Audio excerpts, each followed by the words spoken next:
so many people that I've grown up with and known don't feel particularly connected to this culture.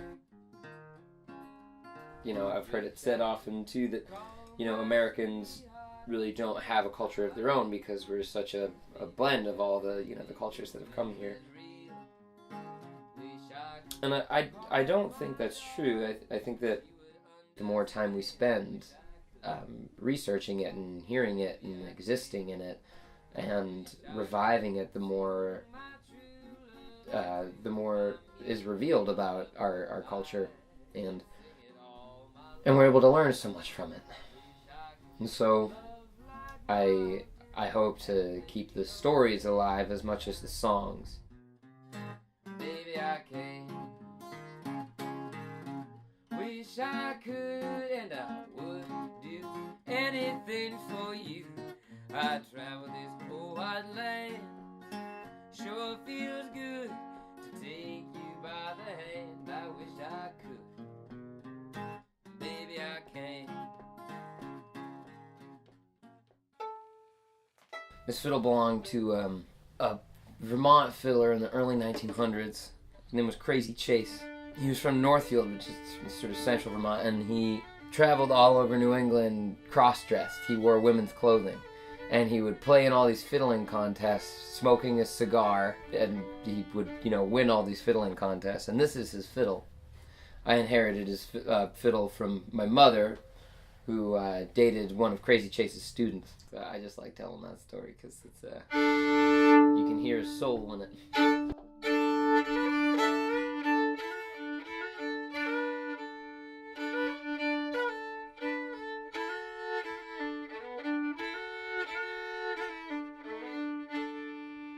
Concert, I see you've come again. Pray tell me what it's for.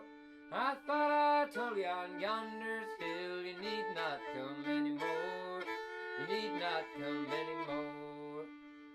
I think it's remarkable that there's still a place hearing stories from people who knew some of the people who are singing these songs, and finding those stories from the people who heard the stories from people who are older than them, and just sort of doing that digging can be tiresome but makes you strong, I think. And then telling your own story.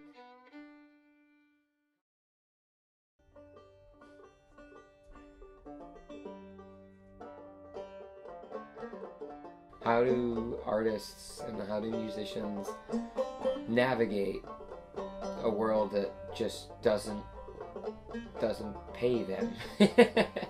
and I think about, part of the reason why I started making the handmade books that I make is because it ended up actually being cheaper than regular CD packaging.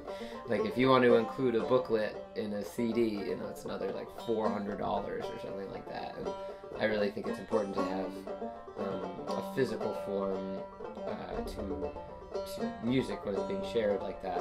And I think to some degree, and in a lot of different contexts,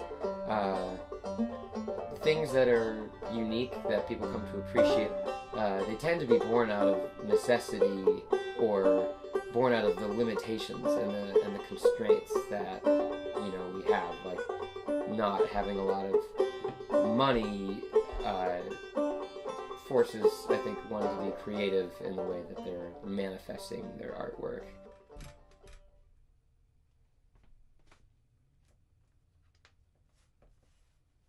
The creative process and the creative space, I don't think is, at least for me, is not a useful place to be concerned about perfection.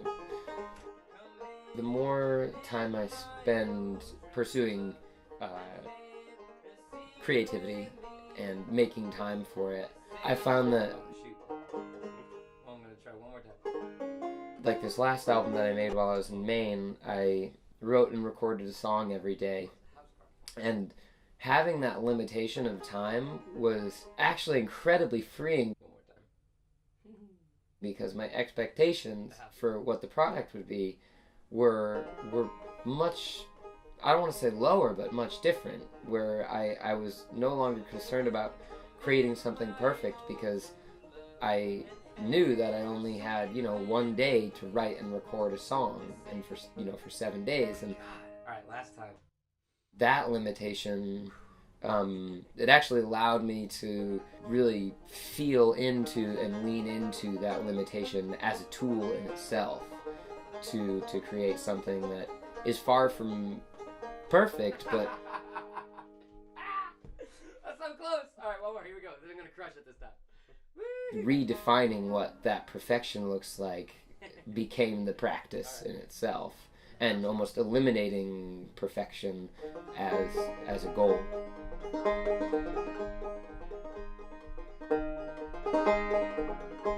Well met, said an old true love. Well met, said he.